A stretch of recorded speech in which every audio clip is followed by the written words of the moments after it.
ஜெய் ஸ்ரீமன்னாராயண ஆண்டாள் திவ்ய திருவடிகளே சரணம். 30వ பாசுரம். వంగక్కడలు కడైంద మాధవనే కేశవనే.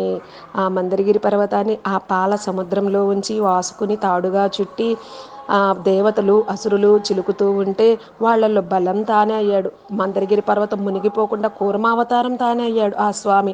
అలా వచ్చిన వాటన్నిటికీ కల్పవృక్షము కామధేనుము ఐరావతము ఎవరికెవరికి ఏది కావాలో అవన్నీ ఇచ్చారు. కానీ స్వామి ఇవన్నీ ఎందుకు చేసింది? అందులో అమ్మ ఉద్భవిస్తుంది అని. శ్రీ మహాలక్ష్మీదేవి ఉద్భవించింది కదా, ఆ శ్రీ మహాలక్ష్మిని స్వామి స్వీకరించాడు, మాధవుడు అయ్యాడు. అందమైన కేశ సంపద కలిగిన వాడు కదా స్వామి, కేశవుడు అయ్యాడు.